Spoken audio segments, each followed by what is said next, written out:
This is the Gambling Gauchos. Hey, if we keep playing and fighting for each other, and no matter what happens, we just say, what's next? That's all we do. Somebody turn on some damn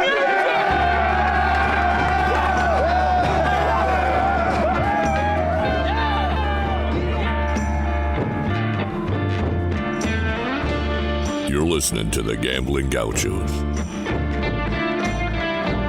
Talking Texas Tech, betting on the Big 12 and beyond. We've got everything you need, money lines, memes, and matadors. Well, you want to quit, Ethan? That'll be the day. Now, here's Kyle Jacobson and Rob Bro, the money line matadors, the casino cowboys, the parlay picadors. You see, in this world, there's two kinds of people, my friend. Those with loaded guns, and those who dig. You dig. Win. The Gambling Gauchos. Oh, and one more thing. It's all West Texas. It always has been.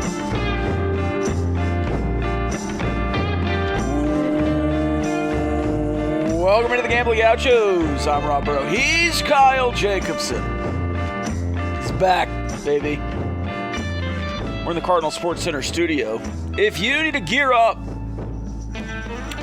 for the stretch of basketball season that we're about to go on, this death stretch for Texas Tech basketball, show up, support, or baseball season. It's right around the corner. If you need to gear up for that too, Cardinal Sports Center, mycardinalsports.com, or the physical location. You get some Gambling Gauchos gear. Maybe these hats soon. It's a Gauchos logo somewhere.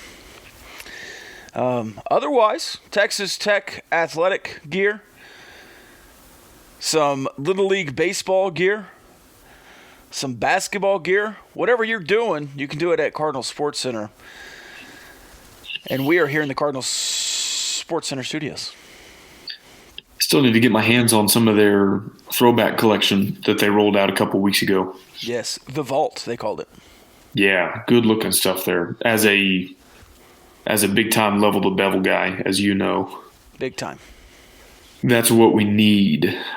My birthday's in about a month, if anybody is, just throwing that out there. Yeah, if anybody that's listening.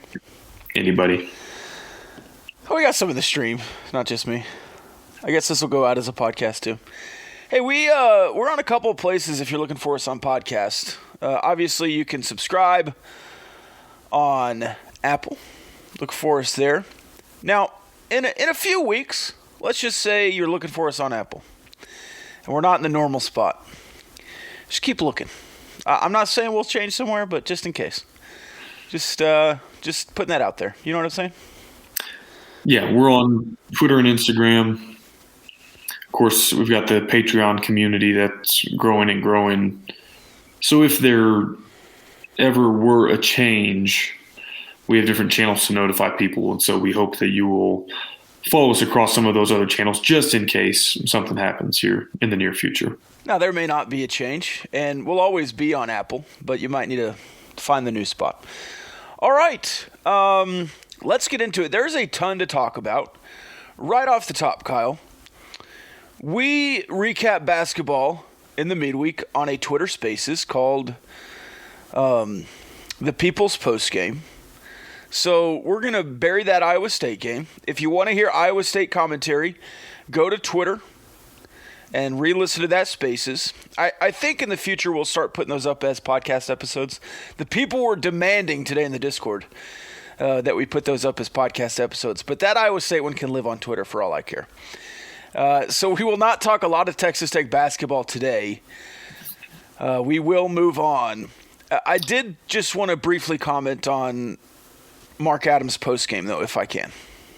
Yeah, before you do, just real quick, you know who one of the biggest losers was in that basketball game? Who? Barnett, Howard, and Williams, because as the exclusive sponsor of Gauchos After Dark, People's Postgame, whatever we're calling it, people are less likely to tune in after I don't want to say historic loss, but that was your worst loss in, I think, 7 or 8 years. Yeah. And so anyway, shout out to Barnett, Howard, and Williams for riding it out with us through basketball season. Wanted to give them a quick shout out on this platform in case more folks will listen to this one than tuned in on Twitter on Tuesday night. Yeah, we certainly were holding court there with Barnett, Howard, and Williams. Nicely done. After the basketball game, and I'm going to pull this quote up so I don't just paraphrase it in my words instead of his words. But after a game in which, on the rewatch, seemingly was low effort from the Texas Tech basketball team, something we have not seen in a long time. Because even when a team has lost here at Texas Tech, you're generally fighting to the end.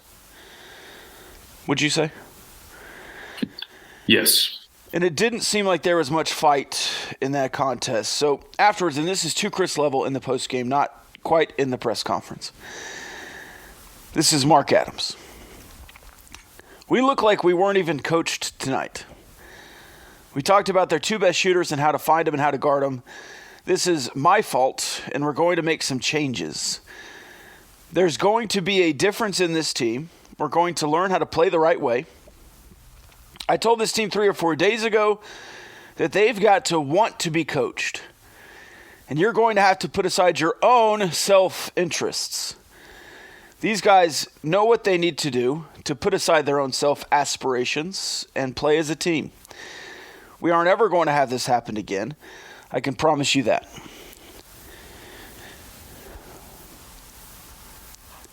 So he goes from, we weren't even coached tonight, we looked like we weren't even coached tonight, to these guys have to want to be coached. So it starts off him saying, maybe taking some ownership, hey, I've got to coach better. But quickly turns into, I'm coaching. These guys don't want to be coached. And to me, that struck a really wrong note. Did you hear it that way? Or is that just me reading into it? No, I think that's fair. Several weeks ago, somebody who I would say is plugged in with the basketball program texted the both of us. I think this text came from them. I'm sorry if it came from you in that text group. But somebody said, attitude reflects leadership, Captain. And the captain of this ship is Mark Adams. And at some point, the buck stops at leadership. Now, in every sport, it's always a team game. You and I had this conversation over and over during football season. Was that a bad play call or was it poor execution? We can debate that all day long. Maybe Mark Adams felt like all week leading up to Iowa State was a great week of practice and that he and his coaching staff did a great job preparing those guys. But the 40 minutes that they were out there on the floor, they got absolutely whipped. And maybe that in reality is more on the players than the coach. I'm not saying it is or isn't. But I thought the first part of the quote was good. When I was reading that, like chronologically on Tuesday night, I was like, okay, he's taking responsibility for what he needs to. And then, like you said, it shifted to, some of these guys got to figure it out, and some of these guys got to set aside this or that. Yeah. And I was like, well, now you're kind of starting to lose me a little bit. Because, again, even if that's true, that's something you as the leader, the captain of the ship, need to figure out internally. You're the one who needs to inspire them to set aside their selfish aspirations, if that's the problem.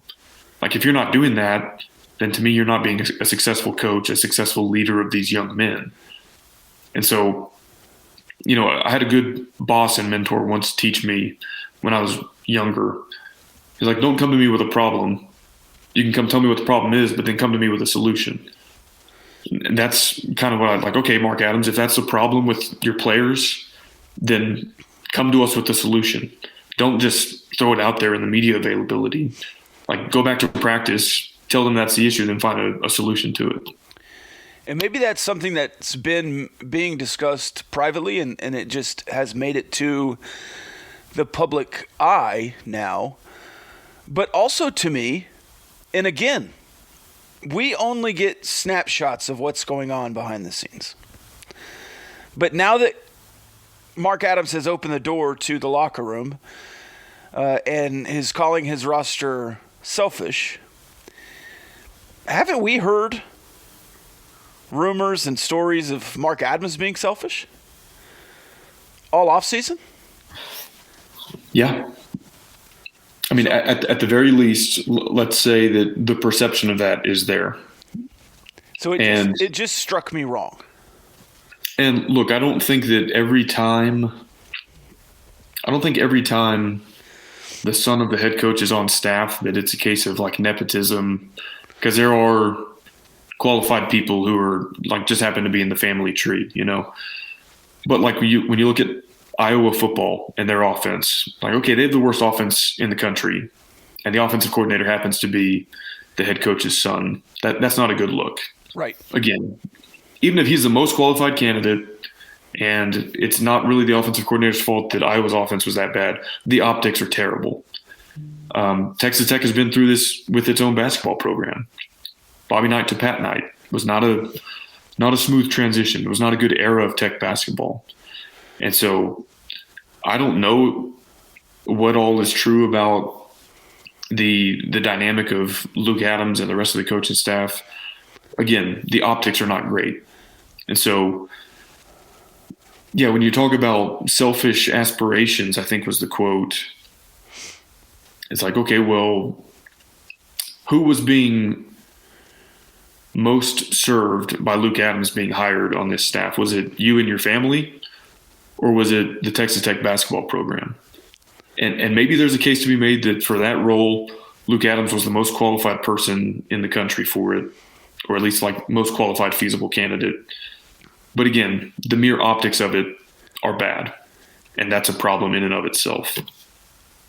Yeah, and if I was, walking up to the podium on a Sunday morning, I would, say in some emotional way that there's a scripture relating to this, and I could say something about a speck and a log, but it is what it is here. And we've stayed out of that. We've stayed out of the front office. We've stayed out of the off-court issues. We've stayed out of the, we heard the Maui stuff. We saw the screenshots being passed around. We stayed out of it. But now Mark Adams has opened that door to, there's a selfish mentality among the basketball program, in a program that's brand has been selflessness and street dog attitude for the last 6-7 years. The culture, going back to Tubby, this team first attitude, it just does not feel like this team has a team first attitude. And you're 0-4, and you just suffered your worst loss since 2015. And so it's really hard to defend yourself against any criticism when you're putting out some of the worst product we've seen here in a long, long time. So like at some point, just about any criticism is fair until you start winning some basketball games. And now you have to play Texas. And generally, Texas Tech teams get up for Texas. I don't know, though, that this roster has a lot of connection to Texas as far as want to or care or – maybe just Tyson. Tyson for sure, but like in college basketball, maybe Davian Harmon back to his time at Oklahoma, but a lot of these transfers coming in for 1 year or the freshmen, like, do they buy into that just because they're at Texas Tech? The football team did, but they didn't the year before. So generally you get up for Texas. If there's an Iowa State performance against Texas, you're really going to start seeing some shattering, I think.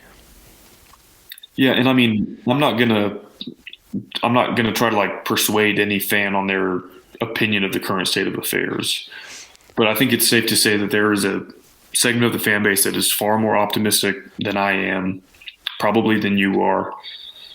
And I kind of like, I'm at the point like, what else do you need to see before you're in the same boat as me? Like, because, okay, like, yeah, let's explain away 0-2. Kansas is a really good team. You barely lost. TCU, it was all the turnovers, the free throws. Then you go to 0-3. Now it's 0-4. Like, do you have to be 1-9 before we're allowed to question anything, or before people are convinced that we're not just like one piece or one lucky play away from turning a corner? At the end of the day, you are what your record is, and things are not trending in a good direction right now. Yeah, and I agree with a lot of that. I thought you were really close, but that Iowa State game really did shake a lot of my core beliefs on what you are, and it made me maybe rethink the first 3 games of Big 12 play and go all the way back. You haven't really been competitive for a full game against anybody with a pulse. Yeah, we're 0-6 against like good teams. Yeah, and you gave up the 18-point run to Georgetown and struggle with Eastern Washington, and there's a lot of it there. Nichols. So I guess that's what I'm getting at. Is like, how many more? Like, is it 0-8? Is it 0-10? Like, at what point are you not about to turn a corner and you're just not as good as your peers? Like, I'm there. I've been there. But when is everybody else going to get there? I mean, mathematically, it's 0-6. Because then you have to go, like, way above 500 to get even sniffing the tournament. So, and I have to laugh because I've been on this Fardaws thing all season. As soon as, like, okay, we're 0-4, as soon as some people I think we're about to come around, Mark Adams is like, yeah, Fardaws is back in practice. People are like, okay, here we go. And, like, again, a big man with a foot injury, even when he's able to play, I'm imagining his first appearance is, like, 4 to 8 minutes. And it, like, slowly will get up to 12 and then 16. And so I still am just not viewing that as, like, a magic bullet that's going to fix everything. No. But again, I'm not going to try to like persuade people. I'm not going to try to be like Mr. Negative and like convince everybody to drop down to my level. But I'm like, clearly there's a difference in opinion and perspective on this at this point. I think people would have to go up to your level, Kyle. Mr. Root says, welcome back to Cod's Country, Kyle. He also good to says, be back. As a fellow Aquarius. So, did you know you were an Aquarius? No. Can we do a quick getting to know the Gauchos? Are you not an Aquarius? Are you on the cusp? I don't know. I truly don't know. I was in. You didn't strike me as an astrology guy. I was in Louisiana a few years ago. Trying to get into a casino, and I look really young in my I am really young in my driver's license picture. I think I'm like 17 or 18. And the guy's like up, down, looking me up and down. I've got like long hair. I've got a beard. And he goes, what street do you live on? And I tell him, he goes, what's your zip code? And I tell him, he's like asking me all these questions that are on my driver's license that somebody with a fake ID might not have memorized. Yeah. And so my birthday's on there, obviously. He goes, what's your Zodiac sign? And I was like, I have no idea. He was like super suspicious of me. He let me in, but like me not knowing that almost cost me entry to the casino. Well, you're an Aquarius, apparently.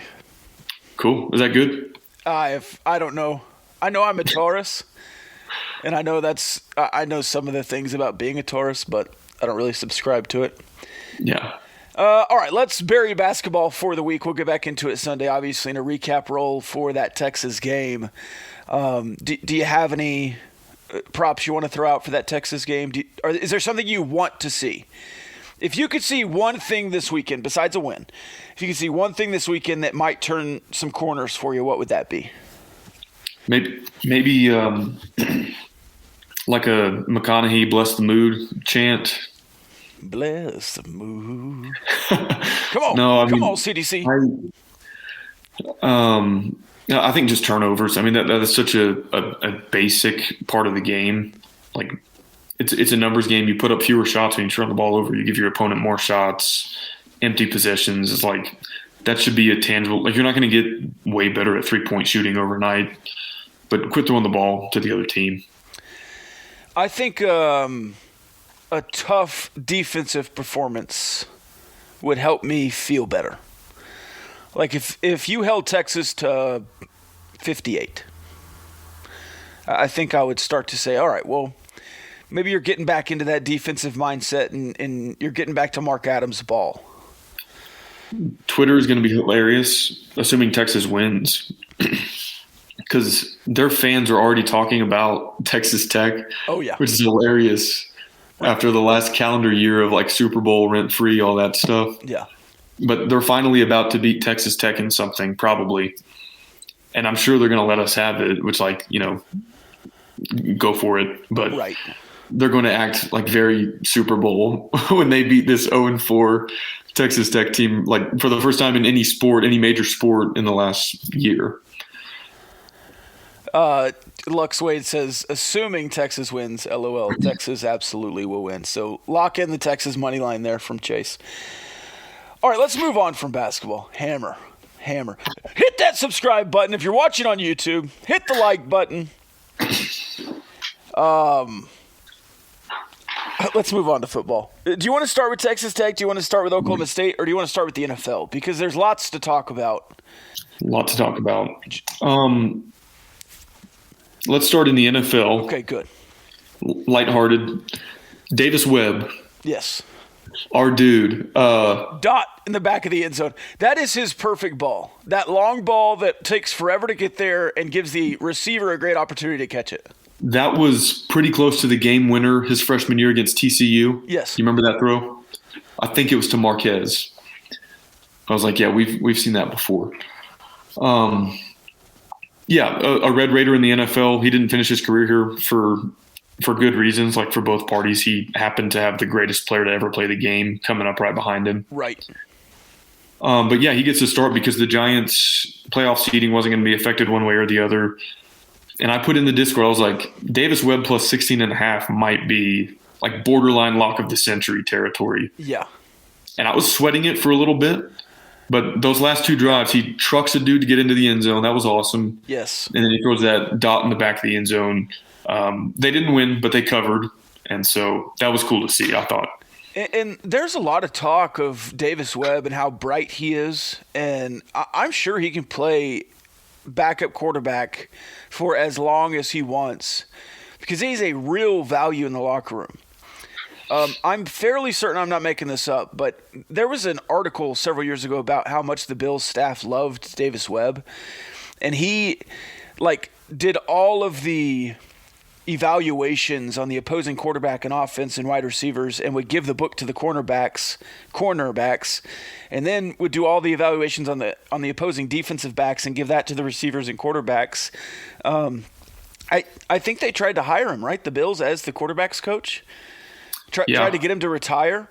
And he was like, I want to play one more year or 2 more years. And so the Giants got him. And I'm glad he got some time in a real NFL game and got some stats on there and threw a touchdown pass, got the rushing touchdown. And again, they're playing with their backups. So, he didn't have Saquon playing against one of the best defenses in the league in their home stadium.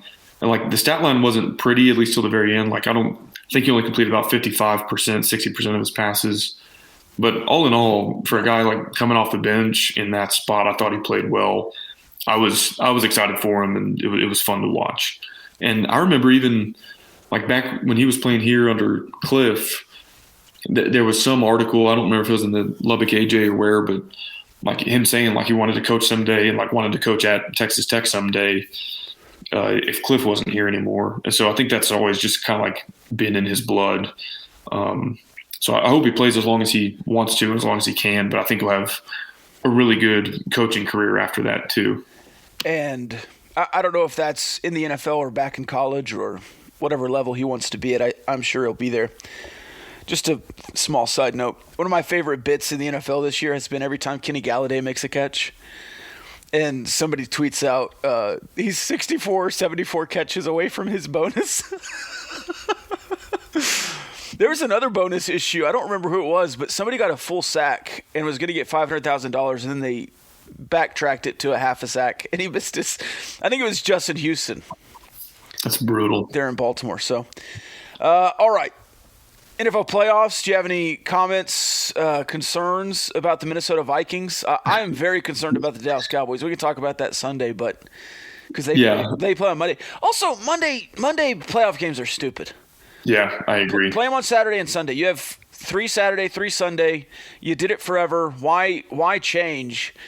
You just it's a negative for the winner because they get 6 days and the other team gets 7. Yeah. I don't really have a ton on the playoffs. Yes, plenty of concerns about the Vikings, as always. But Cliff fired after 4 years in Arizona. We can discuss that a little bit. I don't even necessarily disagree that it's unjustified, but just to illustrate how tough of a business that is, he gets hired by the worst team in the league, a true poverty franchise that has never done anything. They have the number 1 pick in the draft. His first 3 years, they win more games each year than the year prior, culminating in a playoff berth last season. And then the 1 year they regress, he's gone. Right. And it's this is not a proud franchise. This isn't the Broncos. It's not the Cowboys. It's not the Patriots or the Steelers. This is a bottom 5 franchise in the NFL. And he has 3 good years where they're ascending, 1 bad year where Hopkins is out at the beginning, Murray is out at the end. His GM, I think, is suspended or something. That was a weird – and they fired the offensive line coach because they thought it was him. Yeah. And they're like, oh, wait, it's the other bald guy with the beard. And now Cliff is canned. And, again, I'm not saying that he should have kept his job because he was pretty well below 500 total in that 4 years. But yeah, it's just a zero patience business. He inherited the worst team. Takes him up 3 years in a row. 1 year they backslide and poof. Well, I bet we would have won a lot of bets on the total of years spent in Arizona for Cliff Kingsbury. I think a lot of people probably would have taken the under on 3.5. And in the NFL, how many coaches have we seen fired after not even a full season? Nathaniel Hackett couldn't get a full year. Yeah. And Cliff Kingsbury got 4. That is a long time in the NFL. Yeah, and I will say he at least – I feel bad for some head coaches like Matt Nagy in Chicago. They hand him nothing to work with. Right. He's stuck with Mitch Trubisky his entire tenure there, and they fire him. And it's well, you didn't really give this guy a shot. Yeah. Cliff had his hand-picked quarterback. They moved some pieces. They got Hopkins. They got J.J. Watt. So, I'm not going to say the deck was stacked against him. But, there are guys like Matt Rule. I mean, his GM never gave him a quarterback. And, that's step 1 in the NFL. You're not going to win games with Sam Darnold, Mitch Trubisky as your starting quarterback. You're just not. So, in that respect, Cliff kind of had a clean slate when he got there. And even back when he was coaching at Tech, when we were about to play OU, Murray's last year there, he was if I was in the NFL and had the number 1 pick, I'd take this kid. So he got his wish, and – they had good games and the stats were pretty good on paper, but it was pretty similar to his tenure at Texas Tech, flaming out at the end of the season.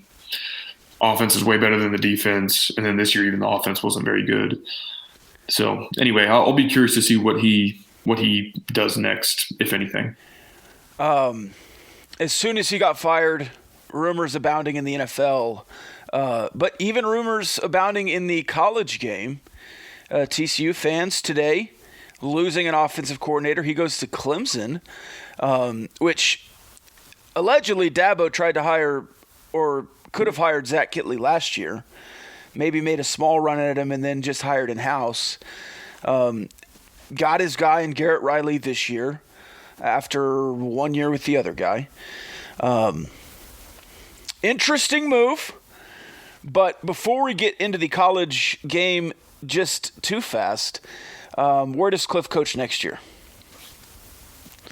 There was a – or does he? Yeah, there was a rumor in the Discord that Cliff has a Croatian girlfriend and he's just going to go live on a mountain with her. Yeah, or in a cave. Yeah, I think he's going to take a year off. If he goes back to the college game, there's going to have to be an understanding hey, I'm not recruiting. If y'all want to bring a quarterback in for a visit, I'll talk to him. But right. I'm not going out on the road. I'm not going into parents' living rooms and making a pitch. I'm an X's and O's guy. I'm a position coach. I'm not recruiting. And I don't know, on one hand, I could see that working because some of the big boy staffs like Georgia, they've got a big enough recruiting apparatus where that could work. But, that's not going to work at I'm not saying he would go coach there, Oklahoma State or somewhere like that. So I think if he goes back to coaching, it'll be NFL offensive coordinator, QB coach. But I think he'll probably take a year off first. There are 2 jobs allegedly that could be opened. One open technically because they don't have an offensive coordinator is the New England Patriots. That's been heavily rumored. And then Kellen Moore is going to get an opportunity somewhere. So the other one would be the Dallas Cowboys. If you were Cliff, would you like to go coach up Mac Jones and Bailey Zappi and learn under Bill Belichick? Or would you rather get Dak Prescott, CeeDee Lamb, and maybe more weapons with a guy like Tony Pollard and come to the Dallas Cowboys? Or could Eric Bieniemy finally get a job somewhere? They finally just gave him a 1-year contract in Kansas City. I don't think he has a ton of time left there. If he is there 1 more year, could you take a year off and then come be under Andy Reid for a season or 2 with a position to upgrade if Patrick Mahomes wants you to? Yeah, I think that's another element of this that has to be considered is Cliff can afford to be picky in 2 senses. He can afford it financially, and he can afford it career-wise. I feel like in our Texas Tech bubble, he actually gets a little bit derided more than in the industry itself. Yes. He's going to have more than one opportunity to be an offensive coordinator and QB coach somewhere. So, yeah, if he looks at Mac Jones and is like, you know what, that I don't want to hitch my wagon to that for the next couple of years. I think that's part of why he went to Arizona was because he knew, I can handpick my quarterback versus going, I think the Jets was the other job he was a candidate for, and they already had Darnold. Mm-hmm. Maybe he saw what was there and was like, I don't want to mess with Darnold. So, yeah, he can take a year off. He could take 2 years off. He could, if Bieniemy's gone this year and he has the opportunity to go work with Mahomes, he can kind of pick and choose. He doesn't have to just take anything that opens up for him. So, if the Chiefs' job opened up, that's a natural fit, obviously, and there would be some storylines there. And I would think that Patrick Mahomes has some say in that franchise. Does Patrick want Cliff back? I don't know. I'm sure he has a pretty good pull. He's got a pull in like 3 or 4 different sports franchises because part owner in the Royals, part owner now in the Kansas City Monarchs? No, it's the soccer team that his wife was already a part owner in. He bought into that. But anyways, lots of options for Cliff Kingsbury. Do you like the Garrett Riley hire? Is that kind of a Schadenfreude moment for you that you kind of want to laugh at TCU, or is that just a good hire for Clemson and TCU will get another guy? So he's certainly leaving the TCU job more attractive than when he found it. Not that it was unattractive to begin with, but that is now an offensive coordinator job where a guy on the rise could look at that and be like, yeah, I want to go coach with Sonny Dykes, want to go coach in the Big 12. What's interesting about it, and maybe this is less of an impact on those coordinator type jobs than the head coach roles, but it's pretty late in the coaching carousel by now. I mean, the season is totally over with, and Clemson plucks him. And so, I'm just making this up as an example, but if TCU wanted to hire Eric Morris from Washington State, they would now have to lure him from a head coaching job at North Texas to get him. And so there are probably other guys of similar caliber, similar resume that would be a good fit as TCU's offensive coordinator that might have just signed a 2-year contract as an offensive coordinator or a 4-year contract as a group of 5 FCS head coach. Right. So that might complicate their search. Then again, if they got hefty buyout money from Clemson and they're already willing to dedicate a lot of money to Garrett Riley, they could probably money whip somebody and give them a substantial raise. So, yeah, I think it's a less than ideal position for TCU, but one that they can still probably navigate somewhat successfully. But it's hard to just dismiss, like some of their message board posters, that this isn't a huge loss. I haven't fact-checked this, so grain of salt. Somebody on a Texas Tech message board said Sonny Dykes' career record as a head coach before hiring Garrett Riley, 56 and 56. Granted, at Louisiana Tech and Cal. Yes.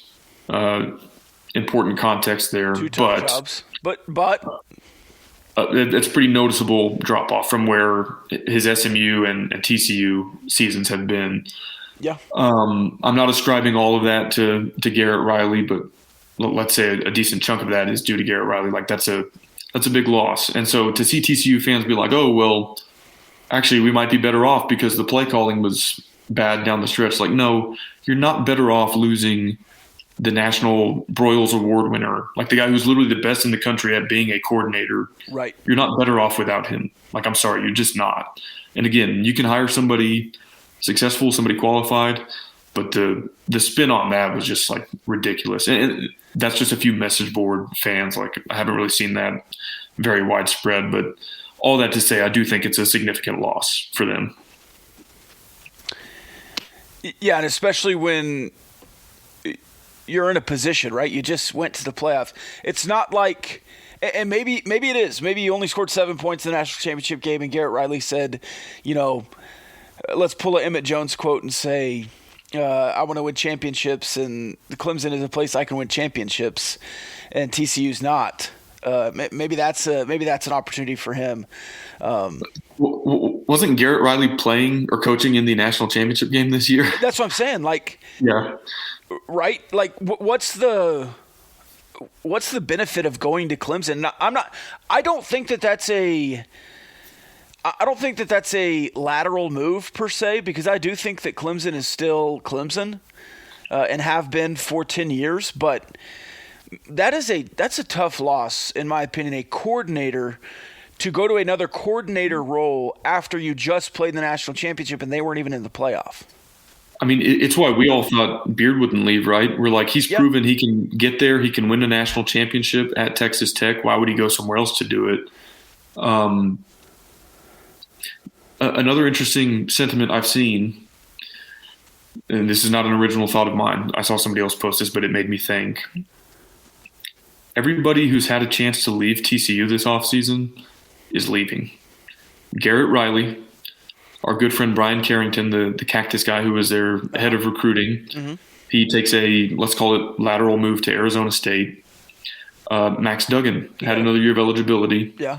He's going to the NFL, which is understandable if he feels like he can cash checks there. But he's not, I don't think, viewed as like a top-round guy. Right. Who maybe could have benefited from coming back another year.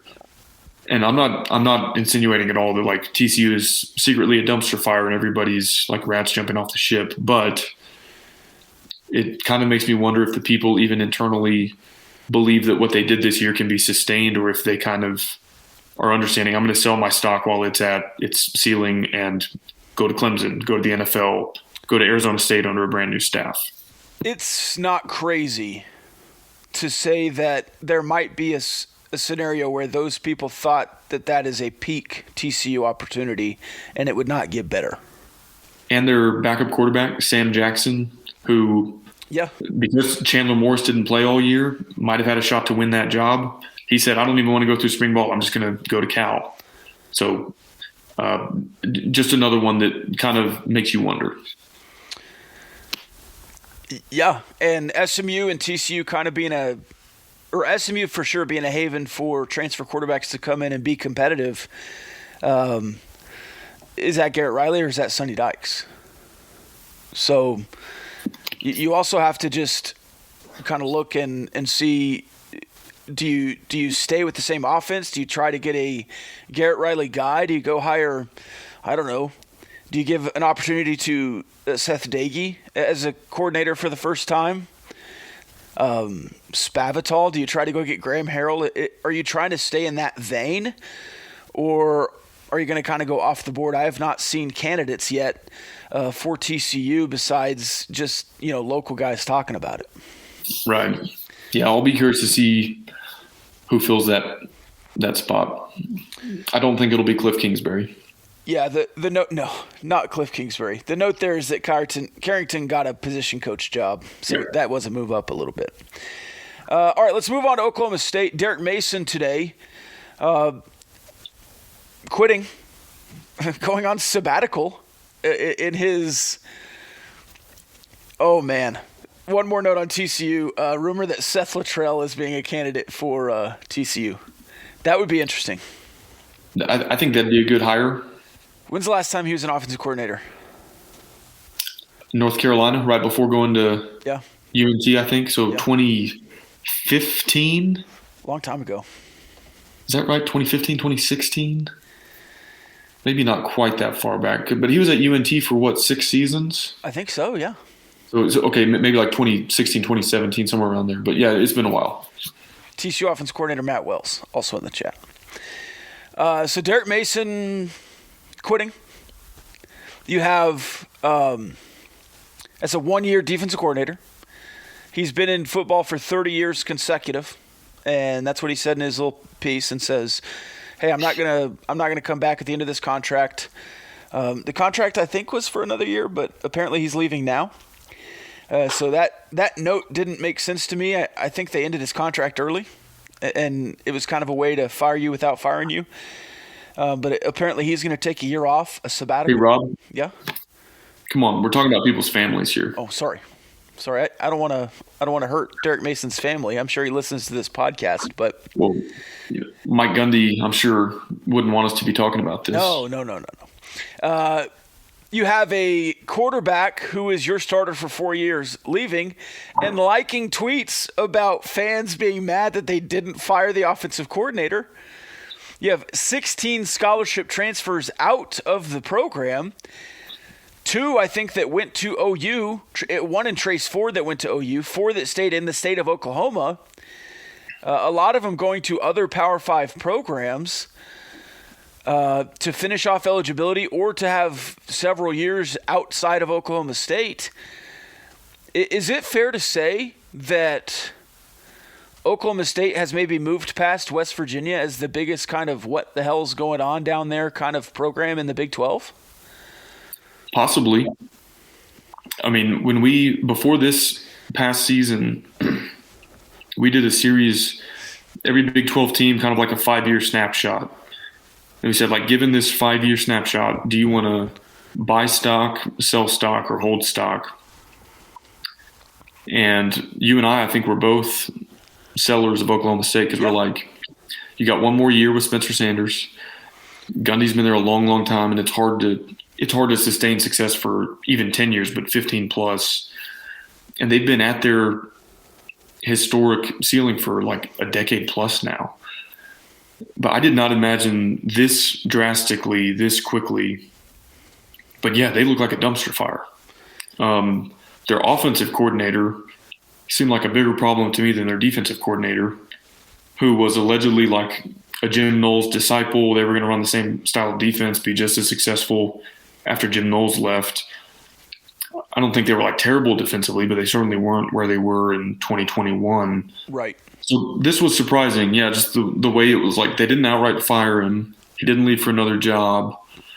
All the portal stuff. And then did you see the rumor today that Spencer Sanders, after putting his name in the portal, allegedly like came back to the coaches at Oklahoma State, was like, hey, I think that was a mistake. I'd like to come back. And they said, no, thank you.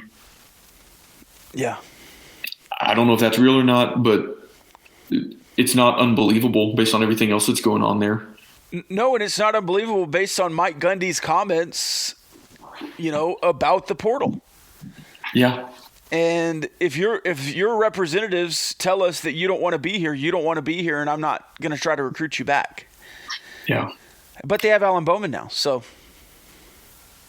Yeah, and I think he is going to be like a legitimate contender to be the starting quarterback there. If you look at Mike Gundy's history, he is Taylor Cornelius. Mike Gundy does not want to play freshmen or redshirt freshmen for a whole season. Spencer Sanders, I thought, really was a surprise that he got to start even in his second year. But they definitely didn't want to play him as a true freshman.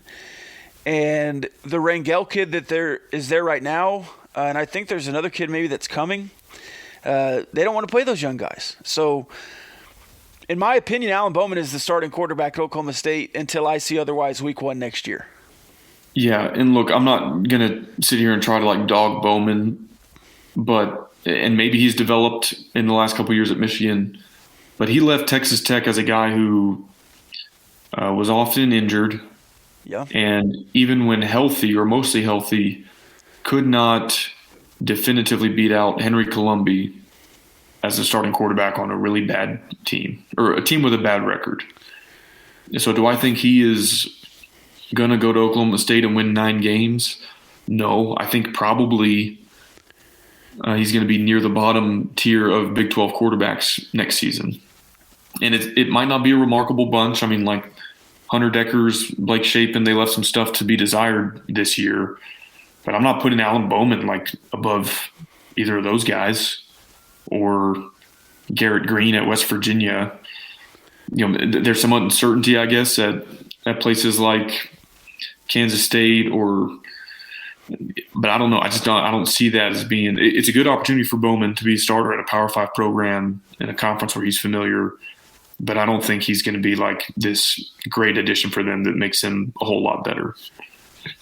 I think if we were pegging early Big 12 quarterback of the year type stuff today, Will Howard has to be near the top. Yeah, Dylan Gabriel coming back.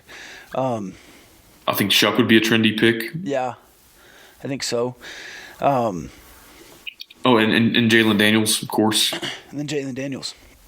So that'd probably be the top 4. And then the Texas quarterback, whoever it is, it got to be Quinn Ewers, right? Sure. There's another guy coming in. Speaking of guys coming in, another quarterback transfer in the Big 12. Sawyer Robertson, former Coronado grad, going to Baylor. Does he beat out Blake Shapen? He could. I mean, he's a really talented guy. I mean, we remember him in high school. I think he just got stuck behind a guy that had a lot of eligibility left at Mississippi State. When I saw he hit the portal, I knew he probably wasn't coming to Tech. I was like, please don't come in state or in conference. And sure enough, he goes to Baylor, like a place that you would hate to have to line up against him, and a place where he could, theoretically pretty quickly get some playing time if things fall right for him. Yeah, when Bowman and Sawyer Robertson were both in the portal, I picked them opposite. I thought Bowman would go to Baylor, and I thought Sawyer Robertson would go to Oklahoma State. Flipped, but I think those two make sense. I'm kind of surprised one of them didn't go to TCU. Sawyer Robertson really not going to TCU was a little bit of a surprise to me, but maybe they knew that Garrett Riley wasn't going to be there. And there could have been some smoke there. You know where else there's smoke, Kyle? Regino Barbecue. Absolutely. Do you want me to do it? Regino Barbecue opened Thursday through Saturday. They are allegedly moving on to a brick and mortar there in Olton. We need to go see that. I'd love to go get a tour or whatever else. Regino Barbecue, big news in the offseason, re-signing with the Gambling Gauchos. We'll hear from them for several more months here on Gauchos programming. We love Regino Barbecue. We talk about it all the time. It is not just because they're a sponsor. That is legit barbecue. Every time people talk about it, they're like, is Regino really that good, or do y'all just talk about it because they're a sponsor? They are that good.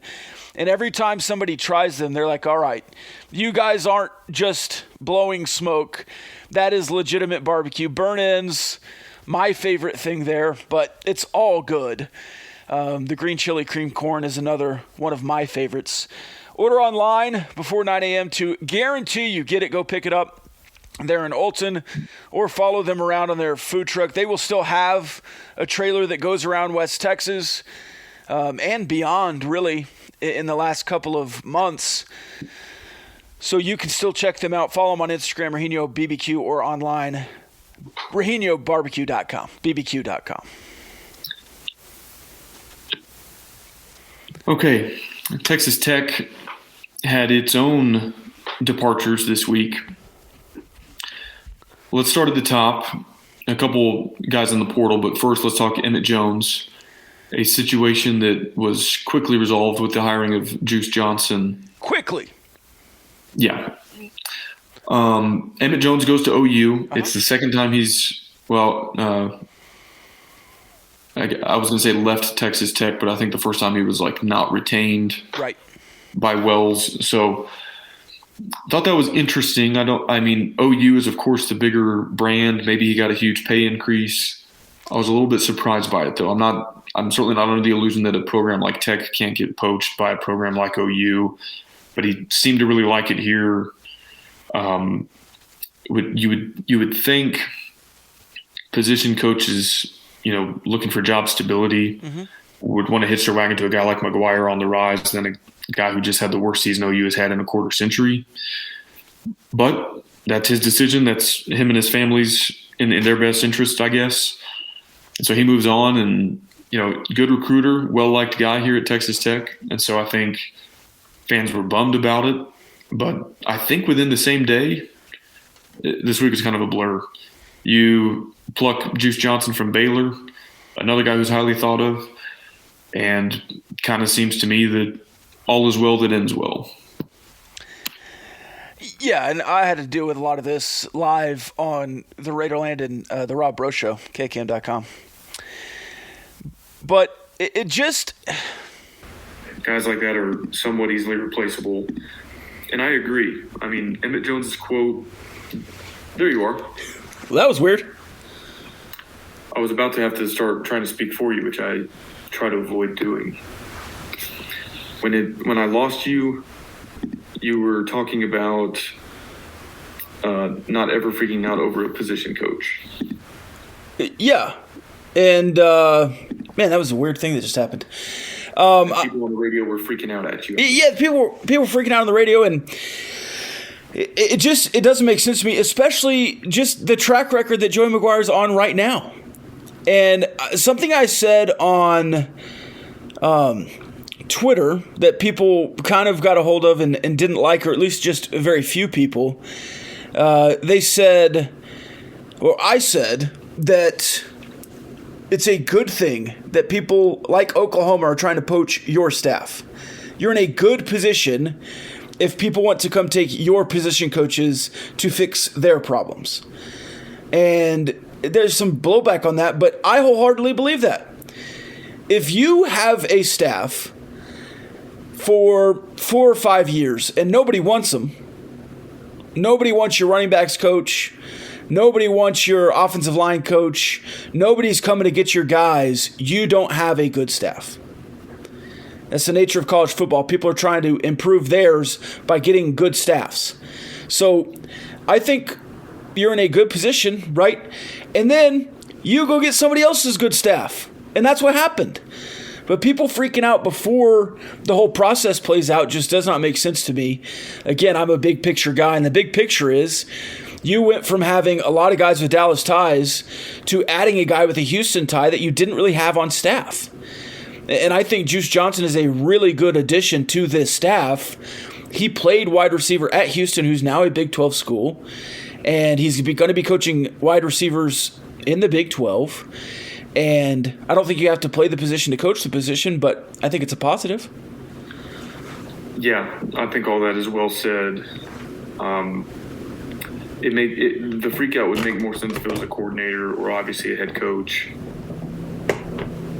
But like we were talking about Garrett Riley earlier, like that's a gut punch for TCU, but the reason Clemson wanted him is because TCU was playing for a national title, and like that's a net positive for TCU any way you slice it. Like if Tim DeRuyter gets poached next year by Ohio State because we're in the college football playoff and because we win the Big 12, sign me up.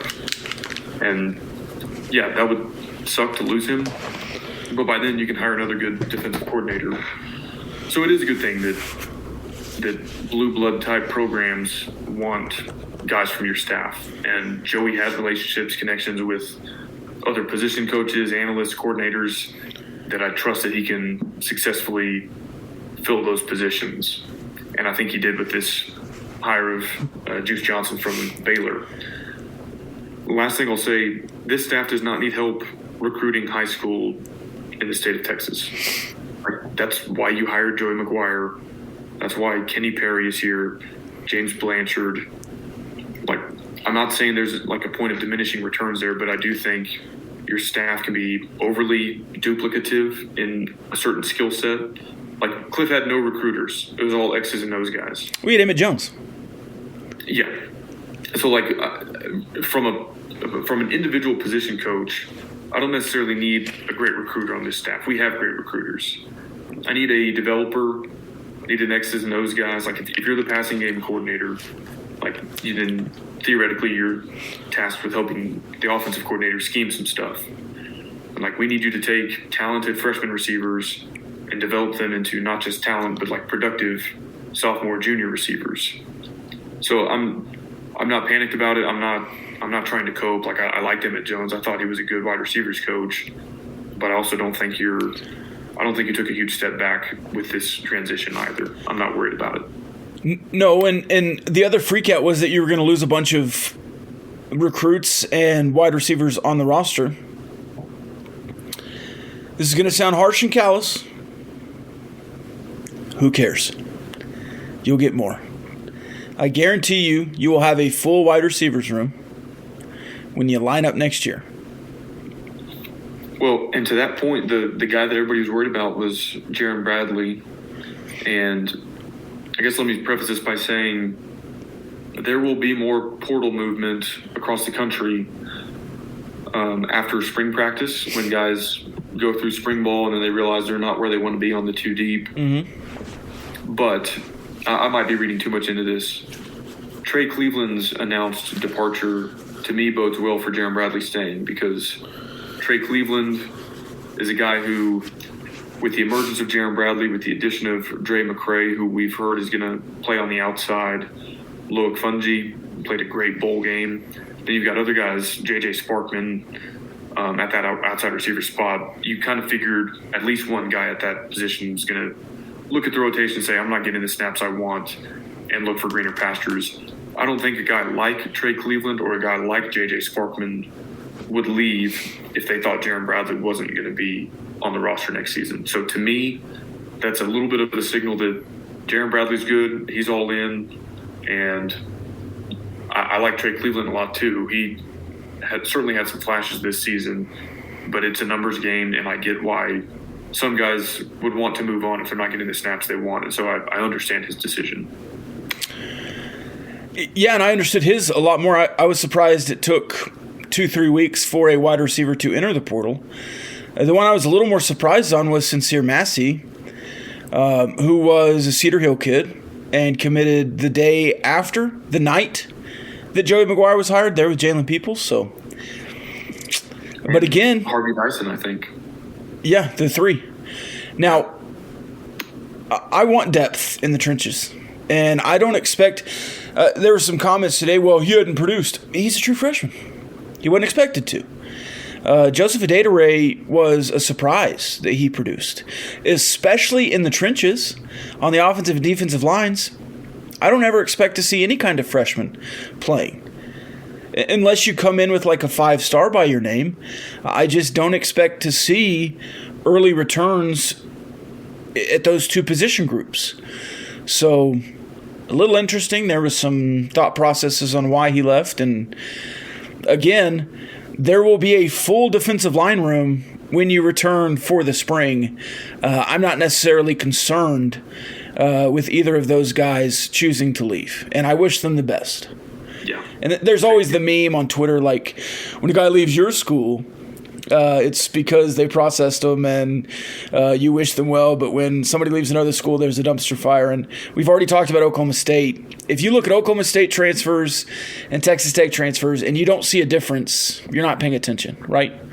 Yeah, like Spencer Sanders and Sincere Massey leaving is not the same thing. Right, and Josiah Pierre today on Instagram saying he's coming back for final year of eligibility. I think you'll be fine. Yeah. Not the same position, but the same position group. What do you make, real quick, of all the way too early love that Texas Tech has received from like multiple outlets by this point? Top 20, top 25 in several of these. What do you think about that? Honest comments here. I don't give a damn. I hate way too early stuff. It's one guy's opinion. I could write the same thing. It's just Brett McMurphy his opinion or Pete Thamel's opinion. I'm not going to take any stock, though. I do think that the more national love you get in the offseason, the more national love you get early in the season. And I'm a strong proponent. You've heard me say this. I'll say it again. I'll say it next season. I do not care about the AP poll or any poll in college football until week 5 or 6, when you can see what a team is and make your decisions then. Do I think it's good for Joey in recruiting that you can say, hey, people are noticing? Yes, I think it's important, and there's probably some. I'm probably overrating it a little bit, but I really don't care about Brett McMurphy saying that Texas Tech could be number 13, or I think somebody had him as high as 14 or something crazy. It's awesome. Cool. I'm sure the players like it, but I really do not subscribe to way too early stuff. I don't put stock in it in terms of like using it as a valuable projection, but it is nice to get some program recognition, because for a long time, I think the national perception of the program was that it sucked and like you didn't get any respect. So even if you had ever worked your way into a position where you deserved respect, you weren't going to get it. But I think this is kind of like one of those first warning signs of, okay, if you start next season 3-0, like then you can't expect to be in the AP top 25, or you can expect to get some votes in the top half of the Big 12 at Big 12 media days. And yeah, it doesn't matter. It doesn't make a hill of beans worth of difference if you don't go win the games when they're keeping score in the fall. Right. But there's something to be said for the perception of your program nationally within the industry. And so I agree with everything you said, and I kind of like that you're getting some love. Well, and I'm not susceptible to other people's opinions. I form my own opinions, but a lot of media members are susceptible. And if somebody told me that, I don't know, Purdue was a way too early top 25 pick, and I don't know anything about Purdue, I might say, hey, Purdue's getting some love. Maybe they do have something going on over there. Me being here and forming my own opinions on Texas Tech, I can say they're in the top 25. I thought they should have finished in the top 25. If you gave me a finish in the 25 or start in the way too early top 25, I'd rather have the finish. Yeah, I would rather them, if they do get into the AP top 25, I hope they stay there. Yeah. When you're staying in Lubbock, we hope you stay with our friends at StayTrig. You can book at StayTrig.com, 10% off your first booking using the promo code Gauchos. And hey, games like Oregon and the Big 12 slate, whenever that gets announced, probably going to fill up quick at the local hotels and all that, especially if you are an AP Top 25 team. So book early, book often, StayTrig.com. Every single property is professionally decorated, furnished at an upscale standard. So you always know you're going to get something really nice. And again, because they love you, our listeners, you get 10% off using the promo code Gauchos at StayTrig.com. Full disclosure, my next sentence that I was about to say that I had already formulated was, you're getting a lot of love in the preseason because of guys who have stayed. You and I, my friend, yeah, we were about to both hit that ad read. Real quick, not quite an ad read, but a little bit of self-promotion. Us? I love to do that. Yeah, we never miss an opportunity. So I've heard. We talked about this a little bit, but Phase 3 was the transition of Staking the Plains. Seth Jungman's done a great job. He's like the OG of Texas Tech bloggers. I think he started, at the time it was called Double T Nation in 2005 or 6. That turns into Viva the Matadors, turns into Staking the Plains. And he's been just so reliably consistent at that. He's built this great audience, great website. He's still going to write, but wants to kind of move on from having to manage the day-to-day of that. And so we thought, rather than just letting this go by the wayside or something, let's get some Texas Tech content creators together and kind of make Staking the Plains the umbrella network for different podcasts that sort of have a different voice on different things. And so we have, of course, Gambling and Gauchos are part of the Stake in the Plains network. Usually, or sometimes, every now and then, we have a sports betting angle to all of this. We've got Red Raider Dugout and the Dinger Derby podcast, which is the only outlet exclusively dedicated to Texas Tech baseball. We have 23 Personnel, which is, I think, if not the first Texas Tech podcast, certainly one of. And, of course, that's where food and sports clash at the goal line. And then we have Seeing Scarlet, which is the first female-led Texas Tech podcast. They cover all Texas Tech sports, but kind of the first ones to really emphasize the Lady Raiders sports. And so they've been doing a great job covering the Lady Raiders basketball team this spring or winter, whatever season we're in. So anyway, we hope you will follow along. Those are some great content creators that if you're not following them on Twitter, if you're not subscribed to their podcasts, check them out, because again, everybody sort of takes a different angle, different perspective on some of this. And we always joke, Rob, that there's like 82 Texas Tech podcasts, and there are more than we can keep track of. But what I like about everybody at Stake in the Plains is they have some sort of kind of unique angle or viewpoint perspective on all this. And so hopefully for the fans, that means they get something a little bit different each time they check in with one of those different podcasts. So we hope you'll check them out, subscribe, just like you do with us, hopefully. And we look forward to hopefully building that into something really cool for you, the fans, the listeners, those who are entertained by Texas Tech athletics.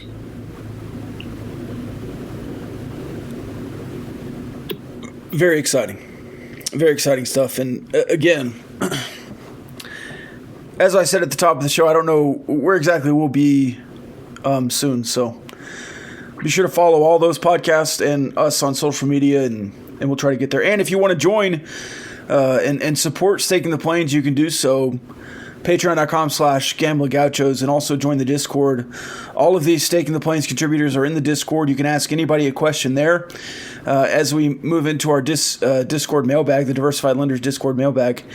The Discord is fun. It's a little bit more free-flowing conversation than like Twitter, and because it's sort of a private channel, sometimes you get more unfiltered thoughts than you would on Twitter or on a podcast. So I think people in the Discord have a fun time interacting in sort of a different way than they get on Twitter. So yeah, it's a good time. You should definitely join if you haven't already. Tell your friends. Patreon.com/GamblingGauchos. Ready for some mailbag? Before we get to the Discord mailbag, okay. What was your favorite start bench cut of the week? I was razzing you about the 90s music one. I would not have chosen those three 90s songs. I know those are three of your favorites. No, I get it. No, it's not the top three. It's just three you chose. I know you know that, but apparently this needs to be explained to others. The entire concept of start bench cut needs to be explained. Okay. Does it? Are we Kyle-splaining right now? It does. I might be, but I'm going to lean into it. Just because I put three things out there does not mean it's the top three in that category. Right. So people are like, why did you pick these three breakfasts? Like, how dare you leave off? I'm like, it's not. Right. I didn't say start bench cut the top three breakfast joints. It's just of these three options, you have to choose start bench cut. So like if I say start bench cut, like a terrible vacation to Plainview or Amarillo or something versus like Disney World, I'm not saying that Plainview or Amarillo is like a premier vacation destination, but people always chime in with their own like write-in options. I'm like, that's not how this works. Yeah. Now we will take requests, and like we did two parts on the breakfast taco, breakfast burrito, start bench cut. But the whole point of the game is like you have to choose from the options given to you. Right. But every day without fail, somebody's like, cut them all, or like they add their own three. And I'm like, that's not how the game works. So those are three great songs from the 90s. Sure. They're not my three favorite songs from the 90s. But I just wanted people's opinions on those three songs. That's why I asked. The most... we could probably go back and look, but I was amazed at the engagement on the mustard, mayonnaise, ketchup start bench cut. There's a lot of answers on that one. It's like, I didn't know people, and I should. That's a controversial topic, I guess, but I'm always amazed at what's controversial and what's not, and One of my favorite / least favorite things is the every other answer's wrong kind of answer. Because it's like, well, Not even close. it is. The one I had the most trouble with was the salsa guacamole queso. That was my favorite this week. Because I was going to come in and say, hey, controversial opinion, salsa would be my starter. And then I was reading the comments and it was like, salsa. So I think that was a little bit surprising. And I think I would actually cut queso. What I thought was funny on that one was our dear friends from across the Big 12, like from Iowa, Kansas, and West Virginia chiming in. And I was like, you don't really know what you're talking about here, so just they're like kick guacamole all the way to the moon, and I'm like, you've probably never had good queso, good salsa, or good guacamole in your life. So, and then it was funny to see like a West Virginia account did a start bench cut of something called a West Virginia hot dog. Which sounded like an innuendo. Yeah, but apparently it's like a chili dog with like coleslaw on top. Yeah. A pepperoni roll, and then I forgot what the third option was. Right. Apparently West Virginia delicacies. But they probably, same deal. Like if I answered, which I think we did, they're probably like, well, you're from Texas, you don't know what any of this stuff is. Do you remember the OU account that put out the cheese dip? Yes. And we were that's what they're thinking of when they like bench queso. Yeah. Like, no, that's not. Like, no, you're benching cheese dip. That is like cream cheese and sausage. That's not queso. Or they're like they probably had salsa that was just like diced tomatoes and water. Yeah, like, that's not salsa. Oh man. And then usually like 2 or 3 times a week, somebody's like, "Quit doing these stupid start bench cuts." It was like, no, I'm not going to. We're going to keep treating these. No, we're not going to stop. I'm having fun with them, so we're going to keep doing them.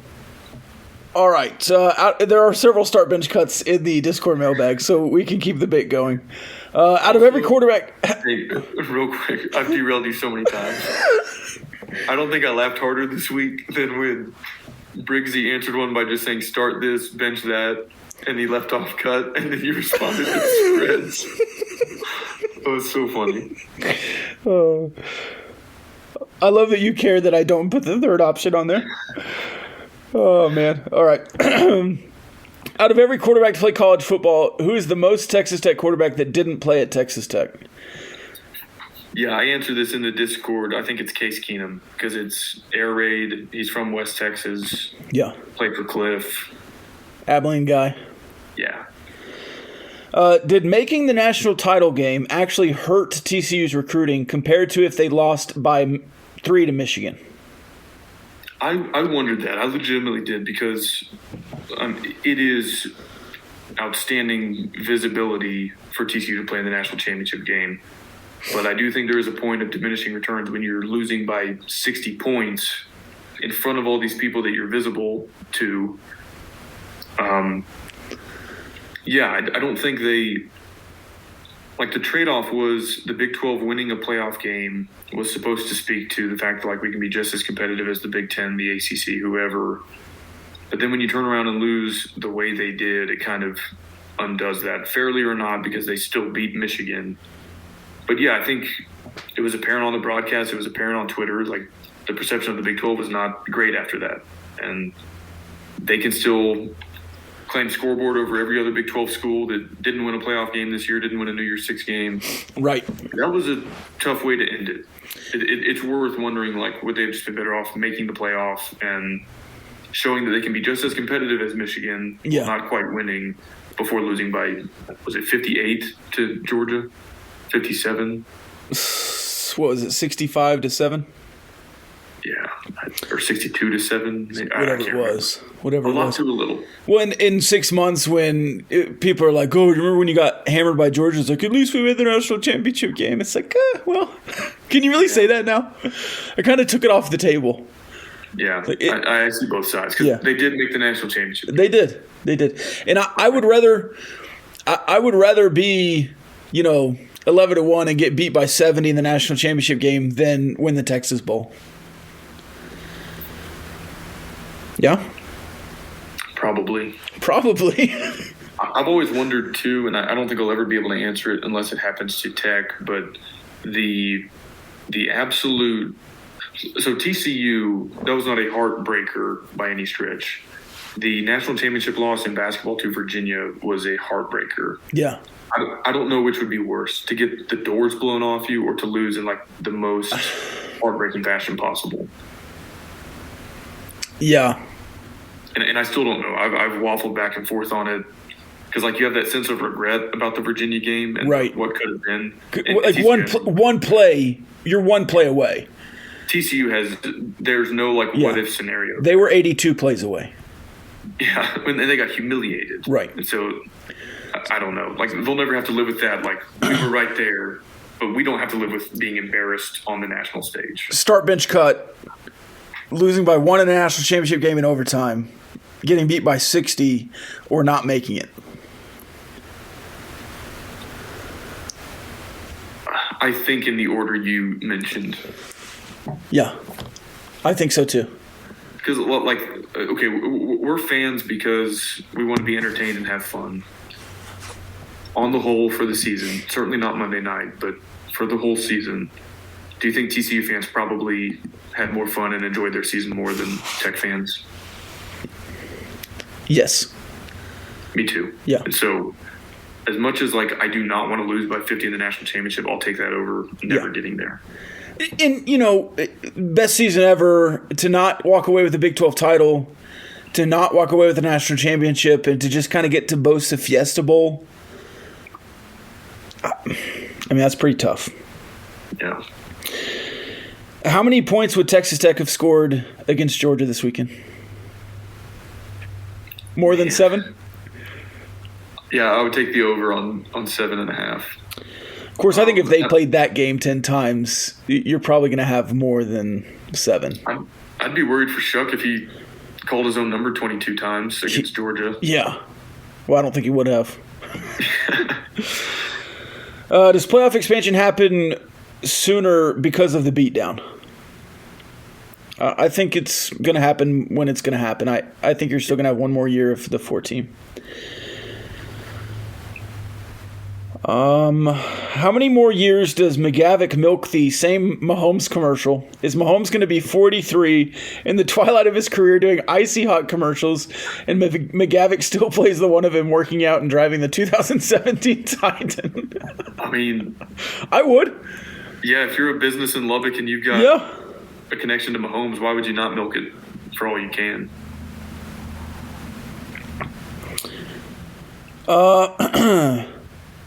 All right. You're Kirby. All right, put yourself in that mindset. Okay. Do you take the big... No, I'm just kidding. Defend your decision to extend Mark Adams today. Sitting at 0-4. Historic season.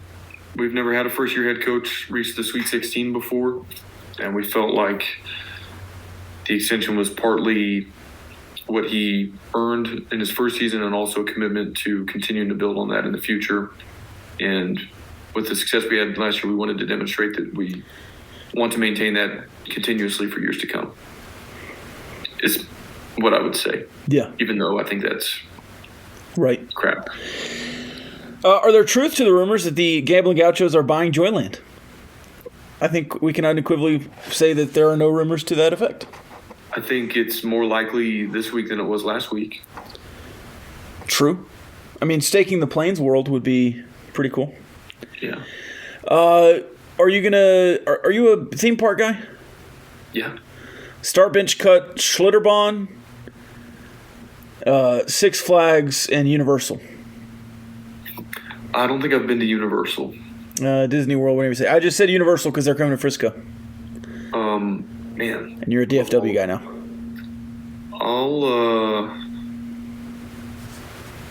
I'll start Six Flags, bench Schlitterbahn, cut Universal, just because I don't know it. Has Kyle ever refused to a tip at a restaurant, something Keith Patrick does often? Yeah, the often referenced Keith Patrick says he's done this twice. I've only done it once, and here's the story. I was in Pensacola, Florida, and we took a bus to apparently, I think island might be like an extravagant word, but you had to take like a long bridge to get wherever we were going. Much nicer than the Iowa State pedestrian bridge. But we get to the restaurant. Was it a Bubba Gump's? No, it wasn't. Okay. Bubba Gump's. Because the Bubba Gump's, I think it was Pensacola, and I took a bus. Have we lived the same life? We get to the restaurant, yeah, and terrible service. I'm not a picky guy. I don't need you to wait on me hand and foot. But it was like we're being ignored. And then when they finally come to take our order, they're like bothered by our presence, seemingly. So it was bad. And then they bring the food out. They don't check on you at all. They bring you the bill. So the service wasn't good, but I can usually get past that. I don't like refuse to tip for bad service. I just like do a lower tip. The bill comes. There's an automatic gratuity added for a large party, which so you tipped? Typical, but it's also usually posted somewhere, like a sign or a menu. Right. It wasn't, and I'm kind of a stickler on that. Like, you can tow my truck if there's a sign that says this is a towaway zone, but otherwise it's kind of a BS move. There was something else, like another fee on there that I was like, this wasn't listed anywhere. And then there was a bridge tax. And I was like, no, you can't just add these fees that aren't listed anywhere, you know? Right. And so I literally struck through those added fees and like put zero for the tip, and on my credit card, they only charged me for like the food plus tax. I was like, no, this is, and I wrote on, I was like, y'all didn't list this anywhere. I'm not paying for it. And I probably would have, like, if the food was good, if the service was good, I'd been like, okay. Right. I was like, this is like one of the worst dining experiences I've ever had. And on top of that, you're trying to get me to pay these fees that aren't listed anywhere. That's the only time I've never tipped. So you didn't even pay the added gratuity? No, I declined to pay things that they were requesting that I pay, and I got away with it, I guess. Because I like checked my credit card statement. I was like, I wonder if they just charged me for that anyway. And yeah. Well, credit to them, I guess. Pro tip, if you get a bill at a restaurant, just strike through it and say, I'm not paying this, and they won't charge you. Or just pay it. That's the only time I've not tipped, though. Yeah. I tip like I'm rich, and I don't understand why. I shouldn't, because I'm not. My rule of thumb, my mom always taught me double the tax. Yeah, I did that for a long time. That's 16.5%, so I do that, and then I round up to the nearest dollar. So, like, if it's $4.37, I'll just tip 5, and then usually that's, like, basically 20%. Yeah. If I've had any amount of beer, I'll tip at least, like, 20%. It's nice, too, when they calculate it, and they say, like, 18% tip is this, 20 is this, 25 is that. And you can just kind of go off that and round up or something. I think it's funny, online, it's like, hey, how much you want to tip? It's like 50%, 25%, 20%. It's like, no, I don't know. Online is a little different. Yeah. They give you some crazy percentages there. Yeah. How bad does Texas Tech home basketball suffer attendance-wise? People like a winner. And if they're 0-5, when they get back to the USA, I think it's reasonable to expect a significant drop-off. I think the student attendance will remain through the year. Yeah, I think that takes time to Raider riot, and yeah. One of my new coworkers is a recent Tech grad, and it's certainly looking like this season football will be much better than basketball. But she was like, yeah, like me and my friends, we didn't really go to football games, but like basketball, yeah, of course, all the time. So I think it'll take a while for those perceptions to shift. Like even one good year with Joey probably isn't enough to like get the student section back to where it was under Leach and stuff. But vice versa, like basketball has built so much capital with the fans that like it'll take more than one bad season for them to just completely bail on it. But you know, there's people like me that it's hard for me to get to games now that I live 4.5 hours away. Like I could do it if I really wanted to, and it was like a top 10 matchup. But like, am I going to do it to go watch us, you know, struggle versus Kansas State? You know, probably not.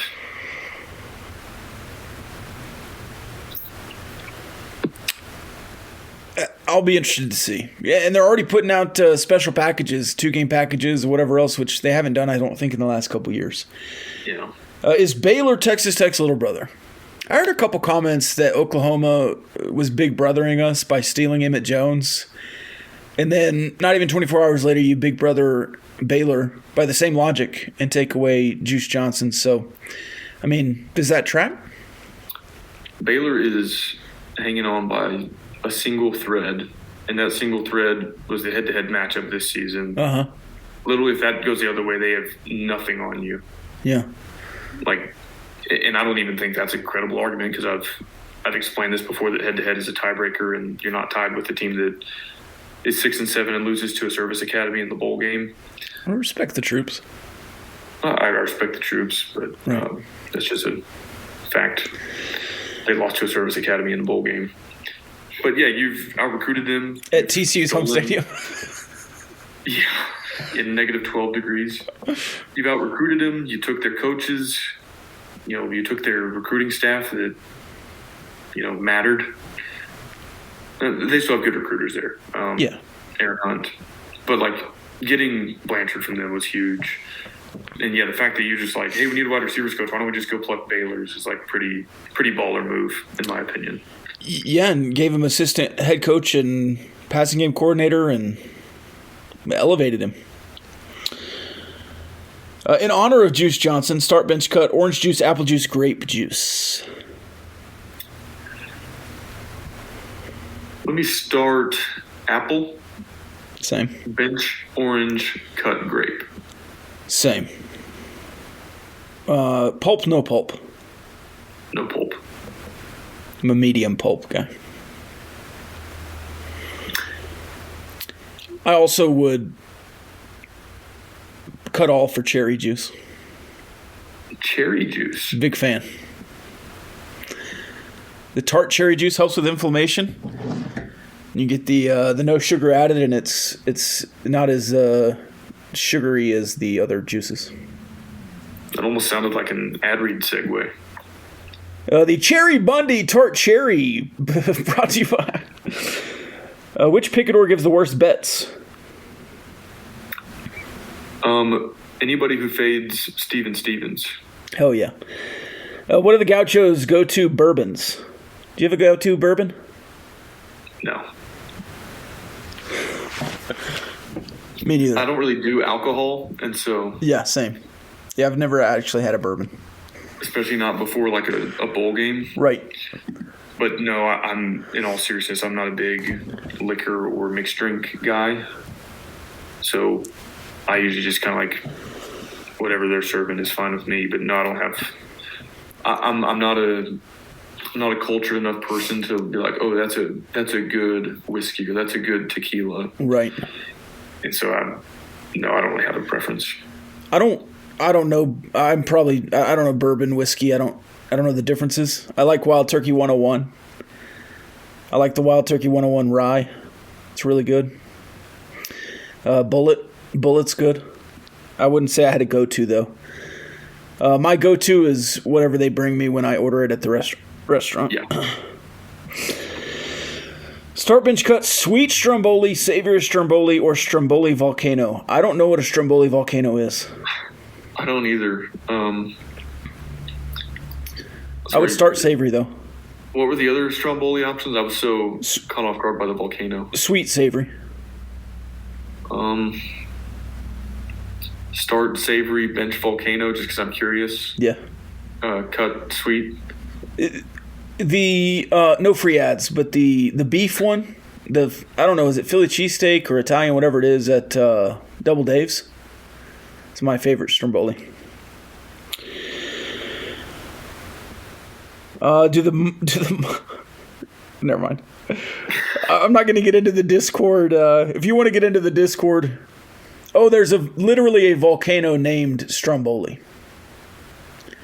So it's an actual volcano. Okay. I'm going to skip this start bench cut too. Why? I don't know. Well, I'll screenshot it and send it to you later. Okay. It's about juice and things that rhyme with juice. Keep the Discord PG-13, y'all. Jeez. Yeah, well, it's we probably could do it and be fine. I'm not sure we have the room, but do any players from Baylor come with juice?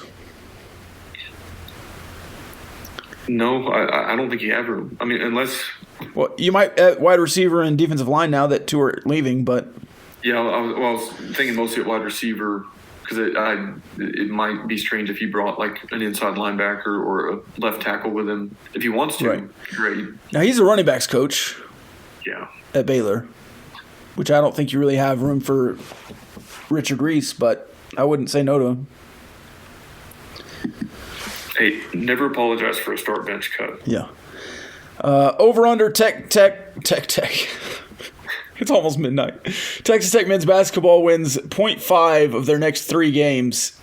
Texas, Baylor, Kansas State. 2 on the road. Baylor at home.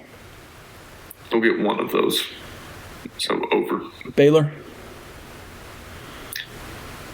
Or They'll just get one of those. Just one? Okay. All right. Yeah. Over under 2.5 football conference championships over the next 6 years. Ooh. You've not won an outright Big 12 title. 2.5 in 6 years.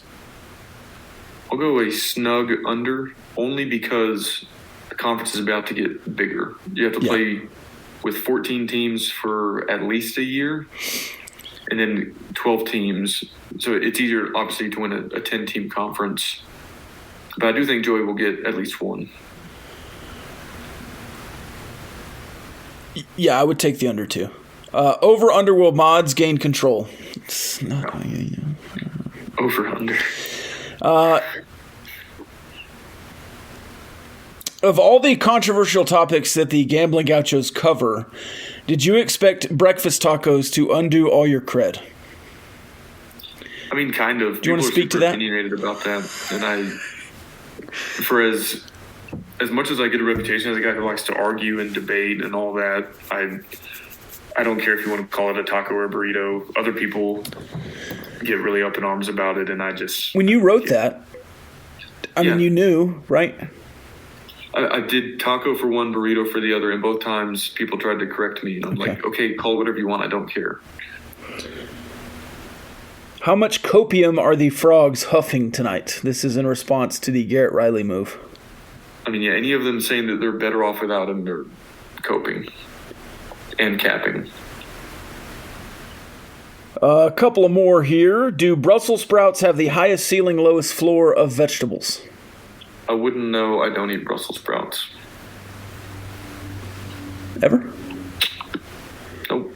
I think spaghetti squash has a pretty high ceiling floor ratio. A couple of squashes in there. Oh, frozen Brussels sprouts suck. Corn is a good one. Because if you do cream corn, I think that's nasty. Cream corn? The Reno barbecue is delicious cream corn. I don't do that. Oh, man. But, like, corn and taco soup? I'm the opposite. It's like bugs when corn just shows up places. Corn is if it's a corn dish and you're giving me a bowl of corn, I love it. If corn just is like in a chowder, what are we doing? Like people just throw corn into like a chili or something. It's like, this doesn't belong. You like popcorn? I love popcorn. I also don't like taco soup. Of the soups, I think I would cut taco soup in most start bench cuts. We'll do a soup start bench cut pretty soon here. Yeah, potato. Okay, Root says what in all caps. I wonder what he's saying. That's got to be the cream corn thing. Cream corn is elite. Cream corn is disgusting. Cream corn is elite. Just eat normal corn. Why do you have to... No. You don't like creamy? Not for corn. I'm a big creamy guy. No. I love the cream. Mark Adams' post-game comment sounded like we should still believe after Tuesday's blowout. Do you guys buy it, or are we screwed? I don't buy it.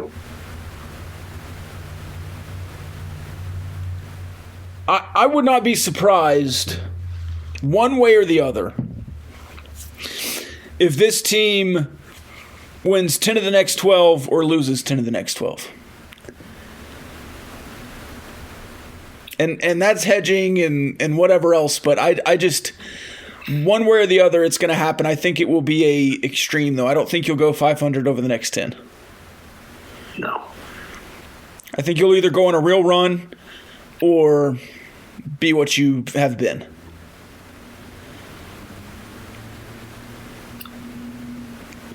Yeah. I was going to say something, but it was going to turn into a rant, and I better not. Okay. All right, final thoughts?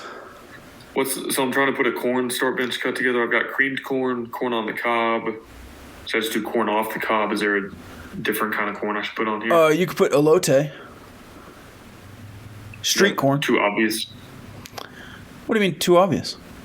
Is that too obvious of a starter? Like, that's not a compelling... do you like elote? No, I think the general population would start that over creamed corn. Well, not after the mayonnaise debacle, because elote has mayonnaise in it. Okay. People hate mayonnaise. It's a... Okay, I've got that in the drafts, and then start bench cut soups. We got taco soup, chicken tortilla soup. Give me another one kind of in that same vein. Chicken noodle. If we're going brothy soups, I'm a potato soup guy. A little bit of like a Mexican... Minestrone? No, because like taco soup and chicken tortilla are kind of Mexican type flavors. Okay. Taco soup, chicken tortilla soup. How about pozole? Okay, yeah. Pozole. Also has corn in it. Yeah. That could have been on the... If I'm prepared for corn, like, it's not as bad. But if I'm just, like, served a dish and there's surprise corn in it, I'm upset. Okay. Surprise corn. Give me, just give me a corn, man. I prefer corn on the cob. I love a good cream corn. I don't know what I would do on the corn thing. I don't know. I was Googling pozole just to make sure I had the spelling correct. Yeah. And like the number 2 suggestion is pozole near me. For some reason, I just think that's really funny. Well, you got to find it. No, that's I guess not everywhere has pozole. Bro, a lot of people searching for that. I guess so when it's cold. I guess. Hominy is better than corn. I'm glad that Mr. Root is up. I don't know who the other streamer is right now. We only have 2. It's midnight. But Mr. Root is in the stream and active. We love an active commenter. Probably a spy. Yeah, it's a spy. Some intern at Texas Tech has to come on every time we come on and like monitor. They're like, can you believe what they said about Tech basketball tonight? Oh man, that would be funny. All right, I don't have any final thoughts. I think I said everything. Singles of fans tonight, yeah. Hundreds, dozens. Join us on Patreon, patreon.com/gamblinggauchos. Proceeds of that, we don't talk about this much, but they do go to the Matador Club. Hey, we had a bowl pick'em winner. Yeah, we need to tally all that up. I sent you a note. Yeah. But we need to tally that again. Or gal. It was, I think his name was John. Okay, shout out to John. We'll have to find his Twitter handle. Yeah. I think I have his email address. So okay. We'll get to that. We'll get one of those big checks. Send that over to the Matador Club. I think it's going to be over $500 though. I think last year we did $800. This year will be $500. Pretty cool. Yeah. All thanks to you guys. Cardinal Sports Center. All right. See you later. Love y'all.